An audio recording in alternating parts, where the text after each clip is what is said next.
کیا بڑے سے بڑا گنہگار بھی اللہ کی بارگاہ میں معاف ہو سکتا ہے؟ آئیے یہ جانتے ہیں ایک سچی کہانی کے ذریعے۔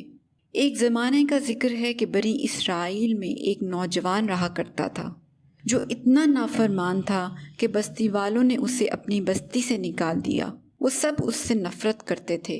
بستی سے نکلنے کے بعد اس کا کھانا پینا سب بند ہو گیا اور وہ سسک سسک کے مرنے کے قریب آ گیا۔ جب اس کی یہ حالت ہوئی تو اس نے دائیں دیکھا کہ شاید کوئی ہو جو اس کو بچا لے، پھر اس نے بائیں دیکھا کہ شاید کوئی ایسا بندہ ہو جو اس کو بچا لے۔ نہ اس کو کوئی دائیں نظر آیا نہ بائیں۔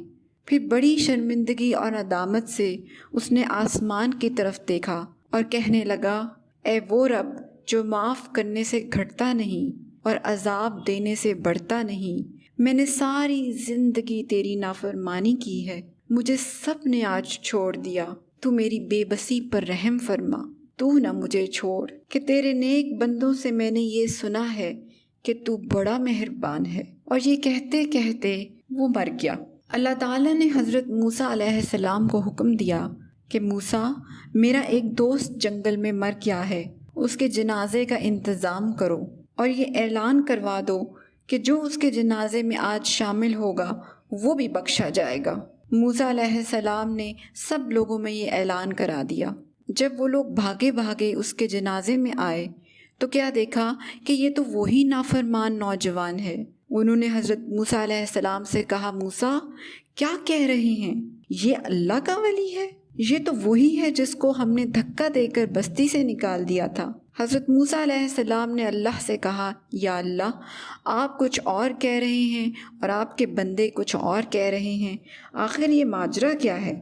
اللہ تعالیٰ نے حضرت موسیٰ علیہ السلام کو فرمایا، اے موسیٰ، یہ ایسا ہی تھا جیسے کہ یہ بندے کہہ رہے ہیں۔ بے بسی کی حالت میں اس نے دائیں دیکھا، بائیں دیکھا اور کسی کو نہ پا کر وہ میری طرف متوجہ ہوا، اور میری غیرت نے یہ گوارا نہ کیا کہ جسے سب چھوڑ جائیں میں بھی اسے چھوڑ جاؤں۔ میری عزت کی قسم موسیٰ، اگر اس وقت یہ پوری دنیا کی بخشش مانگتا تو میں اس کے آنسوں کے سبب پوری دنیا کو معاف کر دیتا۔ اس سے ہم نے یہ سیکھا کہ بڑے سے بڑا گنہگار ہو، بڑے سے بڑا خطا کا پتلا ہو، اس کو اللہ کے کرم سے کبھی مایوس نہیں ہونا چاہیے۔ خوش رہیے، مسکراتے رہیے۔ Stay blessed.